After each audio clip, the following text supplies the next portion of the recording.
సీఎండిగా జ్యోతి బుద్ధప్రకాష్ ఈయన నియమితులయ్యారు. రాష్ట్ర ప్రభుత్వము నియమించడం జరిగింది. కొత్తగా సవ్యసాచి ఘోష్కు మరిన్ని అదనపు బాధ్యతలు. జ్యోతి బుద్ధప్రకాష్ అనేటువంటి ఐఏఎస్ ఆఫీసర్కు ఈ బాధ్యతలను సింగరేణి బాధ్యతలను సీఎండిగా నియమించడం జరిగింది. ఆయనకు ఉన్నటువంటి సవాళ్ళు ఏంటంటే, జనరల్గా ఇక్కడ గత ప్రభుత్వంలో 9.5 సంవత్సరాల్లో రావాల్సినటువంటి బాకీలు ఏదైతే రాష్ట్ర ప్రభుత్వం నుంచి, జాన్కో నుంచి కానీ ఇంకా మిగతా నుంచి కానీ రాష్ట్ర ప్రభుత్వం నుంచి రావాల్సినటువంటి అప్పులు ఏదైతే పేరుకపోయినాయి, అప్పటి ముఖ్యమంత్రి కల్వకుంట్ల చంద్రశేఖరరావు, అదేవిధంగా యూనియన్ సంబంధించిన కవిత, వీళ్ళందరూ చెప్పింది ఏంటంటే, అది ప్రభుత్వమే ఇది ప్రభుత్వమే, ఈ ప్రభుత్వం నుంచి ఆ ప్రభుత్వం ట్రాన్స్ఫర్ చేయాలంటే మా దగ్గర డబ్బులు లేవు కాబట్టి దాన్ని పెండింగ్ పెట్టమన్నారు. దాదాపుగా 30,000 కోట్ల దాకా ఉన్నట్లు మనకు అంచనా. గతంలో కూడా మనం చెప్పినాం చాలా మీటింగ్లో. ఈ యొక్క సింగరేణి దివాలా అంచులకు చేరిందని, అదేవిధంగా జీతాలు ఇవ్వలేని పరిస్థితిలో ఉండి బ్యాంకులకు వెళ్ళి ఓవర్ డ్రాఫ్ట్ తీసుకొని చేస్తుంది. దీనికంతా కారణం ప్రభుత్వ విధానాలే అనేది మేము అప్పుడు కూడా చెప్పడం జరిగింది.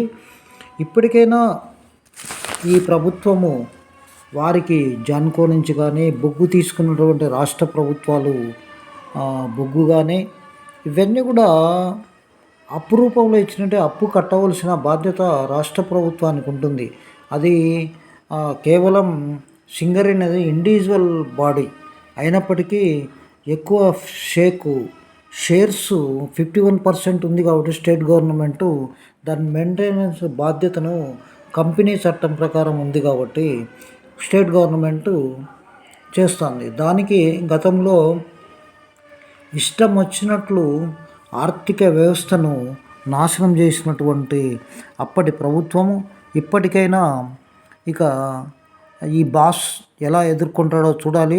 ముఖ్యంగా ఆర్థికంగా చాలా ఇబ్బందికరమైనటువంటి కారణ నియామకాలు, యూనియన్లు ఇవన్నీ సమన్వయం చేసుకోవాల్సిన బాధ్యత కూడా ఉంది. బొగ్గు రూపంలో జాన్కో నుంచి, కరెంట్ రూపంలో డిస్కమ్ నుంచి భారీగా బకాయిలు సింగరేణికి రావాల్సిందే. ఇది 1,000 కోట్లు రావాల్సింది. ఒక కరెంటు ద్వారా రావాలి, బొగ్గు రూపంలో జాన్కో నుంచి డబ్బులు రావాలి. ఇది ఎవరు ఇవ్వాలి? రాష్ట్ర ప్రభుత్వము ఖజానా నుంచి వీళ్ళకి చెల్లించాలి. అది చెల్లించడం లేదు. అప్పుడు ఒక వితండవాదాన్ని చెప్పినటువంటి అంశం ఏంటంటే, ఇది గవర్నమెంటే అది గవర్నమెంటే, ఇది ఇచ్చినా ఇవ్వకున్నా ఓన్లీ పేపర్ ఎక్స్చేంజే కదా అని చెప్పడం జరిగింది. కానీ అది కరెక్ట్ కాదు. అప్పుడు వితండవాదంతో చేసినటువంటి విధ్వంసమైనటువంటి ఆర్థిక వ్యవస్థను కుప్పకూలేటుగా సింగరేణి చేసినటువంటి ఘనులు ఎవరికంటే గత ప్రభుత్వానికి ఉంది అని మనం చెప్పొచ్చు. ఈ ప్రభుత్వమైనా లాభాలు కాగితాలను కనిపిస్తూ నగదు నిల్వలు తగ్గిపోవడంతో ప్రతి నెల ఉద్యోగుల జీతాలకు కూడా దిక్కులు చూడాల్సిన పరిస్థితి. ఇదాకా మనం చెప్పినాం, ఓవర్ డ్రాఫ్ట్ తీసుకొని చేస్తున్నాం. మరోవైపు బొగ్గు గనులపై అధికారాన్ని కేంద్ర ప్రభుత్వం రద్దు చేసి కొత్త గనులు పొందాలంటే విధిగా వేలంపాటలో పాల్గొనే నిబంధన సమస్యగా మారింది. ఇక భూగర్భ గనుల్లో బొగ్గు ఉత్పత్తి ధర భారీగా పెరగడం సింగరేణిని మరింత కష్టాల్లోకి నెట్టుతుంది. దేశంలోని ఇతర సంస్థలతో పోల్చితే సింగరేణి బొగ్గు ధర భారీగా ఉండడం బొగ్గు నాణ్యత నిరాజనంగా ఉండడం సంస్థ ఎదుర్కొన్న సమస్యల్లో భాగంగా ఉన్నాయి.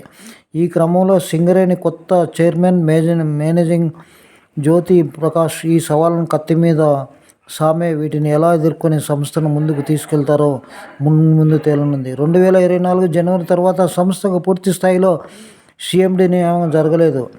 ఐఆర్ఎస్ అధికారి బలరాం 2 ఏళ్ళు సీఎండీగా పూర్తి అదనపు బాధ్యతలు నిర్వర్తించి గత డిసెంబర్ 16న రిలీఫ్ అయ్యారు. ఆ తర్వాత సంస్థ సీఎండీగా ట్రాన్స్కో సీఎండీ కృష్ణ భాస్కర్కు పూర్తి అదనపు బాధ్యతలు అప్పగించారు. తాజాగా ఈ స్థానంలో జ్యోతి బుద్ధప్రకాష్ నియమించారు. ప్రస్తుతం ఎస్సీ అభివృద్ధి శాఖ కార్యదర్శి, గిరిజన సంక్షేమ శాఖ కమిషనర్గా కూడా ఆయన పనిచేస్తూ ఉన్నారు. ఈయనకు సవాళ్ళు చాలా ఉన్నాయి.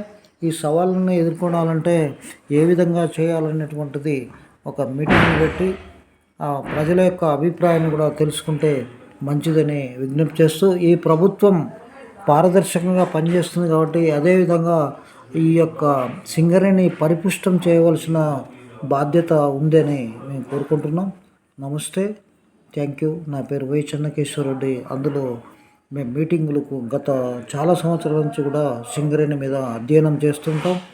అదేవిధంగా సింగరేణిలో లోటుపాట్లు, ఉద్యోగ సమస్యలు, కారుణ్య నియామకాలు, బొగ్గు సమస్య, ఇవన్నీ కూడా చూస్తుంటాం కాబట్టి ఈ యొక్క అంశాన్ని మనం చెప్తున్నాం. ముఖ్యంగా రాష్ట్ర ప్రభుత్వం చేయవలసింది తక్షణమే వాళ్ళకు బకాయిలు ఉన్నటువంటిది జాన్కో ద్వారా కానీ, అదేవిధంగా ఈ యొక్క డిస్కమ్ల నుంచి కానీ కరెంటుకు డబ్బులు కట్టవలసింది ఇమీడియట్ పేమెంట్ చేయాలని చెప్పి రాష్ట్ర ప్రభుత్వాన్ని కోరుతా ఉన్నాం. అప్పుడే ఈ సింగరేణి పరిపుష్టి అయ్యేదానికి, వాళ్ళు ఎవరిని కూడా అప్పులు అడుక్కోవడానికి వీలు లేకుండా వాళ్ళంతకు వాళ్ళే గట్టి పర్ఫార్మెన్స్ చూపుతారని కోరుకుంటూ ఇంతటితో విరమిస్తున్నాం. నమస్తే, best of luck. Singareni CMD గారికి, జ్యోతి బుద్ధప్రకాష్ గారికి బదిలీ అయిన అధికారుల పోస్టింగ్ కూడా ఉన్నాయి. ఈయనకు ముఖ్యంగా ధన్యవాదాలు తెలుపుకుంటూ ఈయనను మనం ఒక వీడియో చేస్తున్నాం. నమస్తే, థ్యాంక్ యూ వెరీ మచ్.